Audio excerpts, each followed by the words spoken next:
परमात्मने नमः. नमस्कार, मी जीत आणि गीतेच्या 31व्या भागामध्ये तुमचं मनःपूर्वक स्वागत आहे. अध्याय पहिला, श्लोक 28, 29 आणि 30. अर्जुन उवाच दृष्ट्वेमं स्वजनं कृष्ण युयुत्सुं समुपस्थितं सिदन्ति मम गात्राणि मुखं च परिशुष्यति वेपथुश्च शरीरे मे रोमहर्षश्च जायते गाण्डीवं संस्रंसते हस्तात्वक्चैव परिदह्यते न च शक्नोम्यवस्थितुं भ्रमतीव च मे मनः.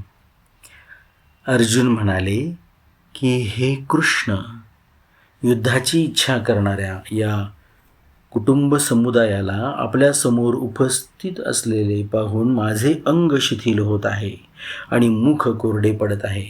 तसेच माझ्या शरीरात कंप सुटला आहे आणि रोमांच उभे राहत आहेत. हातातून गांडीव धनुष्य गळून पडत आहे आणि त्वचेचाही दाह होत आहे. माझे मन भ्रमिष्ठासारखे होत आहे आणि मी उभे राहण्यातही असमर्थ होत आहे. पहा काय सांगतात अर्जुन, आपली अवस्था, शारीरिक मानसिक अवस्था कशी झालेली आहे. अर्जुन म्हणाले, भाषांतर ऐकूया आपण. अर्जुन म्हणाले, हे कृष्ण, युद्धासाठी उपस्थित झालेल्या स्वजनांना उपस्थित पाहून माझी गात्रे शिथिल होत आहेत. माझ्या तोंडास कोरड पडत आहे. माझ्या शरीरास कंप येऊन माझ्या वर रोमांच उठत आहेत. गांडीव माझ्या हातातून गळत आहे आणि माझ्या त्वचेचा दाह होत आहे. हे केशव, मी उभे राहण्यासही समर्थ नाही. मला माझाच विसर पडून मला भ्रमित झाल्यासारखे झाले आहे. पहा, या ठिकाणी आपण व्याख्या ऐकूया की दृष्ट्वेमं स्वजनं कृष्ण युयुत्सुं समुपस्थितम. अर्जुनाला कृष्ण नाव फार आवडत होते. हे संबोधन गीतेमुळे मध्ये 9 वेळा आले आहे. स्वामी रामसुखदासांचं किती सूक्ष्म निरीक्षण आहे. पहा, भगवान श्रीकृष्णासाठी दुसरे कोणतेही संबोधन इतक्या वेळेस आलेले नाही. तसेच भगवंताला अर्जुनाचे पार्थ नाव फार आवडत होते. म्हणून भगवान आणि अर्जुन एकमेकाला बोलताना हेच नाव घेत असत आणि ही गोष्ट लोकात प्रसिद्धही होती. याच दृष्टीने संजयाने गीतेच्या शेवटी कृष्ण आणि पार्थ या नावाचा उल्लेख केला आहे. यत्र योगेश्वर कृष्णो यत्र पार्थो धनुर्धरः. धृतराष्ट्राने पूर्वी समवेता युयुत्सवः म्हटले होते आणि येथे अर्जुनानेही युयुत्सुं समुपस्थितम म्हटले आहे. परंतु दोघांच्या दृष्टीत फार अंतर आहे. धृतराष्ट्राच्या दृष्टीत तर दुर्योधन इत्यादी माझे पुत्र आहेत आणि युधिष्ठिर इत्यादी पांडूचे पुत्र आहेत असा भेद आहे. म्हणून धृतराष्ट्राने येथे मामकः आणि पांडवाः असे म्हटले आहे. परंतु अर्जुनाच्या दृष्टीत असा भेद नाही. म्हणून अर्जुनाने काय म्हटले? दृष्ट्वेमं स्वजनम म्हटलेले आहे. ज्यात दोन्ही पक्षाकडील लोक येतात. तात्पर्य हे आहे की धृतराष्ट्राला तर युद्धात आपल्या पुत्राच्या मरणाच्या आशंकेचे भय आहे, शोक आहे.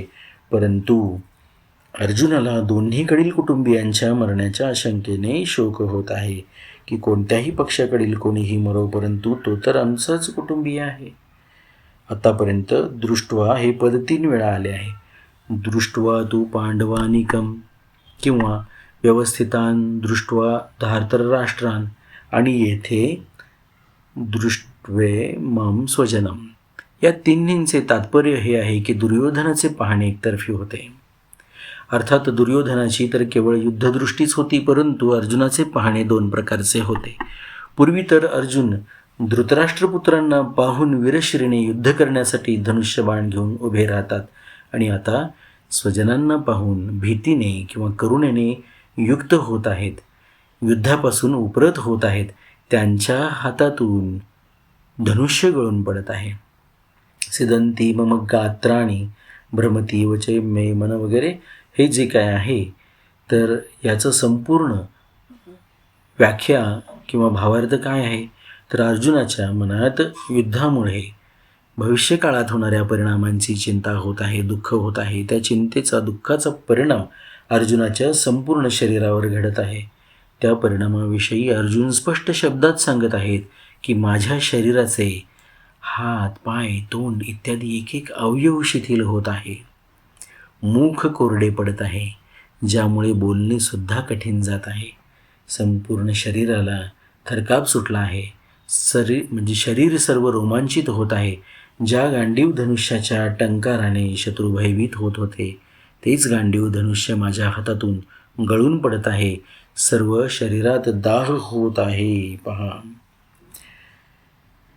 या ठिकाणी एक सुंदर श्लोक स्वामीजी उद्धृत करतात की चिंता चिता समा युक्ता बिंदुमात्रं विशेषतः सजीवं दहते चिंता निर्जीवं दहते चिता. म्हणजे चिंतेला चितेसमान म्हटले आहे. केवळ एक अनुस्वारच अधिक आहे. चिंता जिवंत माणसाला जाळते आणि चिता मेलेल्या व्यक्तीला जाळते. पहा किती सुंदर श्लोक आहे. चिता आणि चिंता याच्यामध्ये चिंतामध्ये एक अनुस्वार फक्त जास्त आहे म्हणून सांगतात, बाकी दोन्हीचं काम जाळण्याचं हे एकसारखंच आहे. चिता जी आहे ती मेलेल्या व्यक्तीला, त्याच्या शरीराला जाळते आणि चिंता जिवंत व्यक्तीचं मन ती जाळत राहते. पहा, बिंदू मात्र विशेषतः, खूपच छोटासा फरक आहे म्हणतात एका बिंदूचा.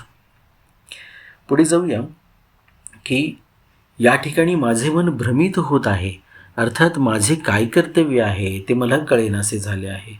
युद्धभूमीमध्ये रथावर उभे राहण्यासही मी असमर्थ होत आहे. असे वाटते की मी मूर्छित होऊन खाली पडेल. अशा अनर्थकारक युद्धामध्ये उभे राहणेसुद्धा एक पाप वाटत आहे.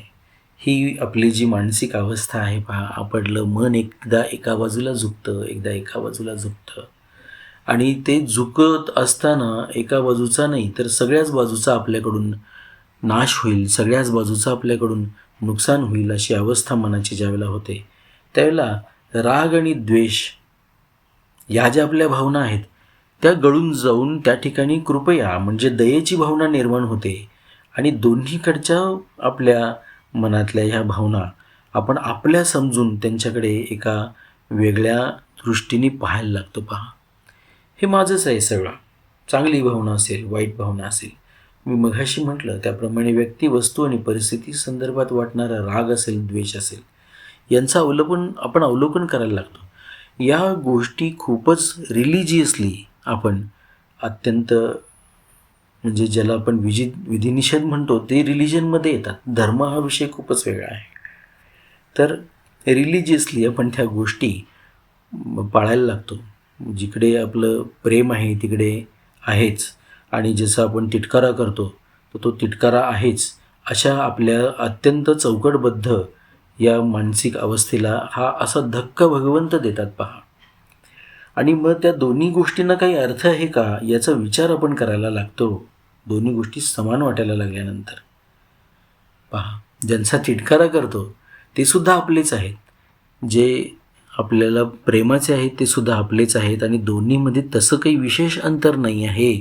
या पद्धतीने ज्यावेळेला हे आता इथे दुर्योधनाचा विषय अर्जुनाच्या मनात आहे किंवा नाही हा एक स्वतंत्र विषय आहे, परंतु इथे निश्चितपणाने पितामह भीष्म, द्रोणाचार्य, त्याचबरोबर त्याचे जे कुलगुरू आहेत त्याची पलीकडे जी नातवंड आहेत, तेव्हा अर्जुनाची जी म्हणजे दुर्योधना ह्याच्यामधून जी झालेली त्यांची ती मुलं आहेत दुर्योधनाची, लक्ष्मणासारखी, या सगळ्यांचेच विषय लक्षात घेतले तर यांचा दोष काय आहे? ते दुर्योधनाच्या बाजूने उभे आहेत, काही मित्रही त्या बाजूने उभे आहेत, काही आजोबा उभे आहेत, काही पणजोबा उभे आहेत. तर या सगळ्यांचा विचार करता मग त्यांच्याविषयी ही दया अर्जुनाच्या मनामध्ये निर्माण होते. तुमच्या मनामध्ये तुम्ही इथे ज्या ज्या ठिकाणी अर्जुन म्हणून स्वतःला पाहाल तर त्याची अवस्था ही आपलीसुद्धा अवस्था आहे हे प्रकर्षाने आपल्याला जाणवेल आणि समजेल. या श्लोकाचा पुढच्या श्लोकाशी संबंध काय आहे? पूर्वश्लोकामध्ये आपल्या शरीराच्या शोकजन्य 8 चिन्हांचे वर्णन करून आता अर्जुन भावी परिणाम सूचक शकुनाच्या दृष्टीने युद्ध करणे कसे अयोग्य आहेत ते सांगतात. आता तुमच्या लक्षात आलं असेल की हे 8 परिणाम कोणते आहेत. अंग शिथिल होत आहे म्हणतात, मुख कोरडं पडत आहे म्हणतात, कंप सुटला आहे म्हणतात, रोमांच उभी राहत आहेत म्हणतात, गांडीव धनुष्य गळून पडत आहे असं म्हणतात, दाह होत आहे त्वचेचा असं म्हटलं आहे आणि मन भ्रमिष्ठासारखे होत आहे आणि शेवटी ते म्हणतात की उभं राहायला सुद्धा मी असमर्थ आहे. ही 8 लक्षणं तुमच्यात कधी कधी दिसलीत का? पाहून घ्या. खूप सुरेख वर्णन इथे संजय करतात या सगळ्या अवस्थेचं आणि त्याचा इतका सुरेख त्याचं निरूपण आणि टीका त्याच्यावरची त्याच्या व्याख्या आणि स्पष्टीकरण स्वामी रामसुखदास या ठिकाणी साधक संजीवनीच्या रूपाने देतात. थोडं मीही त्याच्यामध्ये माझं निरूपण करतो आहे. एक विलक्षण असा हा आनंद देणारा सोहळा अनंत काळापर्यंत आपल्या सगळ्यांना साथ सोबत करत राहो आणि याचा उत्सव हो, सण हो, हीच ईश्वराकडे प्रार्थना. ओम परमात्मने नमः.